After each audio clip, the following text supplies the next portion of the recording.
Con el gusto de saludar a quienes siguen la información altruista de Anunciación TV, les presento el siguiente resumen informativo.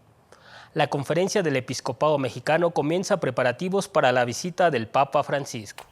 La Conferencia del Episcopado Mexicano explicó que las fechas y lugares que el Papa Francisco visitará en México aún no están definidas. Los obispos mexicanos estarán organizando comisiones para preparar la visita del Santo Padre a México en 2016.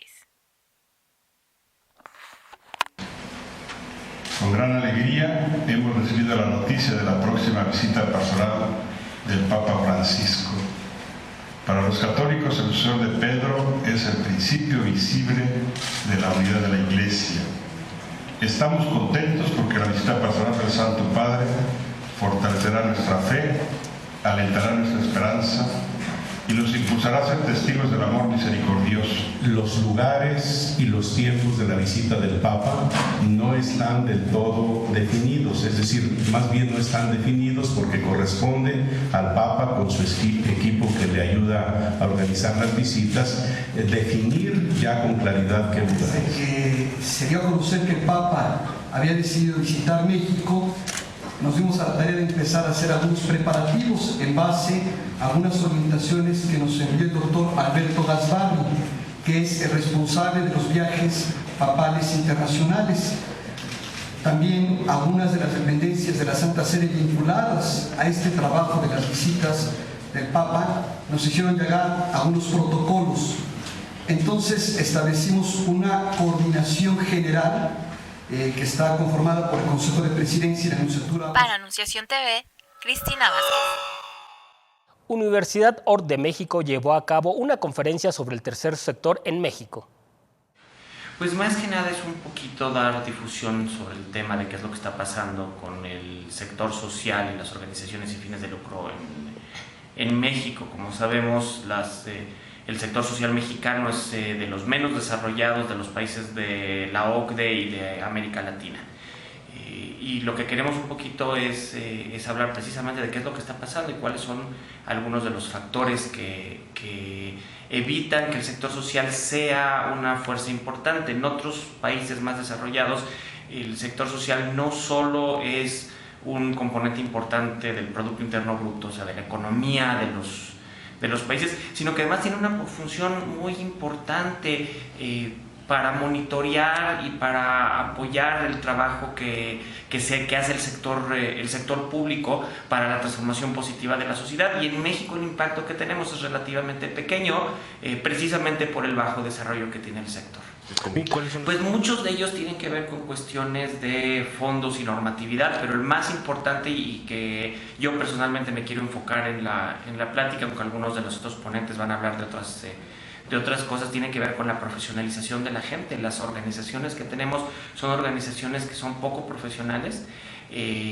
La gente que trabaja en el sector es gente que entra a trabajar porque tiene muchas ganas, mucha pasión por lo que hace, mucho interés por transformar nuestra sociedad, y sin embargo hay pocas oportunidades para poder tomar programas académicos, herramientas de profesionalización para sus organizaciones, y eso se traduce en organizaciones que son mucho menos efectivas y eficientes que lo que podríamos tener. Pues desafortunadamente los cambios en la normatividad no nos están ayudando, no estamos ahorita generando mecanismos que faciliten el desarrollo del sector. Al contrario, estamos poniendo más candados en la parte de procuración de fondos. No hay buenos mecanismos todavía para apoyar la institucionalización y la profesionalización de las organizaciones, pero por otro lado cada vez hay más interés y hay más universidades y más lugares que quieren hacer capacitación y formación académica para gente que trabaja en el sector. Entonces, por un lado tenemos más obstáculos, pero por otro lado, pues gran optimismo. La Junta de Asistencia Privada del Distrito Federal junto con la Universidad Privada de México realizaron el 4º Congreso Internacional de Liderazgo y Voluntariado. La Junta de Asistencia Privada junto con una Universidad Privada de México realizaron el 4º Congreso Internacional de Liderazgo y Voluntariado. El tema principal del Congreso fue el fortalecimiento del voluntariado en México y la influencia en el liderazgo que éste puede ejercer en una persona o institución.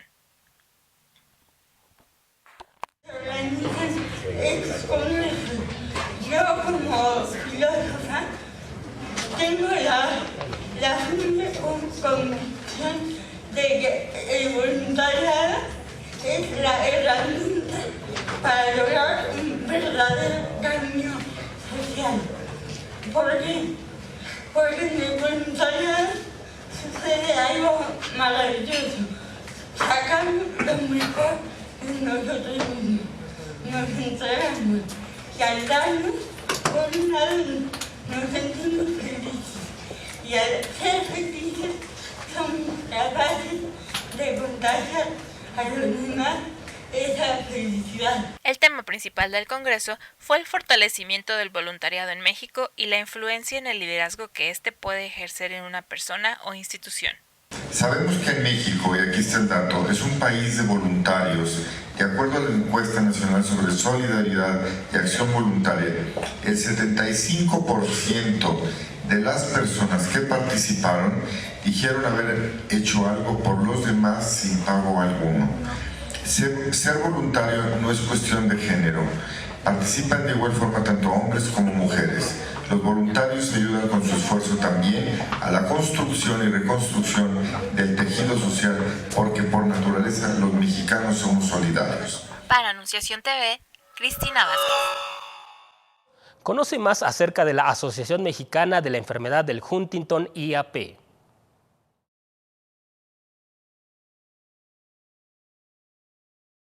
Lo que desarrollamos aquí en la Asociación Mexicana de la Enfermedad de Huntington es atendemos precisamente a estos pacientes con esta enfermedad, donde inicia la señora Margaret Dayuto Martarano de Gallardo en 1992 en su casa, donde ella se da cuenta que existe una necesidad de atención a los pacientes con la enfermedad de Huntington que no existe en México. Entonces, con la ayuda de algunos médicos del Instituto Nacional de Neurología y también con algunos familiares de pacientes con la enfermedad de Huntington, en este año de 1992 inicia proporcionando terapias, comidas, despensas a estas personas.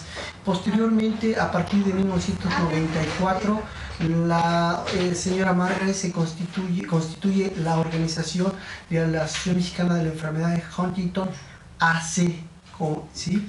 Y hasta el 1997 se constituye ahora sí como la Asociación Mexicana de la Enfermedad de Huntington, como una IAP. Entonces, a partir también de esta forma, ya una vez constituida legalmente, sigue desarrollando sus trabajos, una labor ardua, con la ayuda de muchas personas. Hay mucho voluntariado que empieza a apoyar la labor que juntamente con la señora Margaret Dayuto, y empiezan a darle más forma aquí a la organización, de tal forma que en el año del 2001 estas instalaciones donde estamos actualmente son proporcionadas por Alma Fondo de Ayuda Social, donde desde ese entonces estamos trabajando, y la Asociación Mexicana de la Enfermedad de Huntington pues da terapias, da terapia de comida, terapia ocupacional, terapia de lenguaje,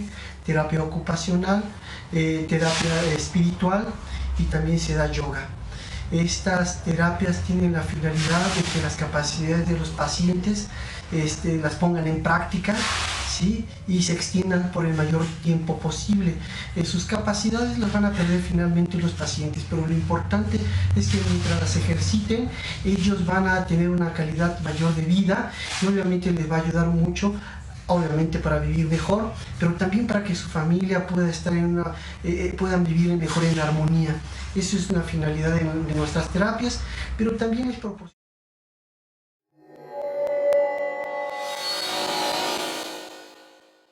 Se llevó a cabo el segundo Coloquio Nacional de Agua Subterránea en México. Se llevó a cabo el segundo Coloquio Nacional de Agua Subterránea en México. Tuvo una duración de 3 días en el que se trataron temas de suma importancia para México. La participación de la sociedad también es indispensable.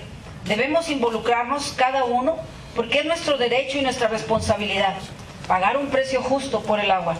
Pero en primer término el gobierno tiene la responsabilidad de garantizar que tengamos acceso al agua. El agua la tenemos que cuidar. Del 100% del agua en este planeta, solo el 3% es agua dulce. De ese 3%, el 75% está en los polos, en la nieve eterna y glacial. Así decía la teoría. Hoy sabemos perfectamente que los efectos del cambio climático están incidiendo fuertemente en este. Expertos de diferentes países, incluyendo México, hablaron sobre el agua subterránea, su uso, explotación y la mejor manera de utilizarla. El Distrito Federal, en cuestiones de agua, se encuentra en una situación muy crítica. La leyenda urbana dice que el 70% que se consume en el Distrito Federal y en lo que es la cuenca proviene de aguas subterráneas. Lo demás viene de cuencas foráneas.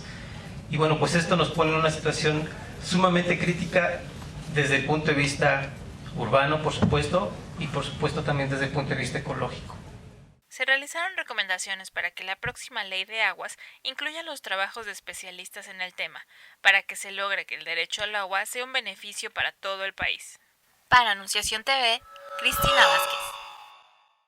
Más información sobre el quehacer sin lucro de la sociedad civil mexicana en www.anunciacion.com.mx. Tenga usted un muy buen día. Hasta la próxima.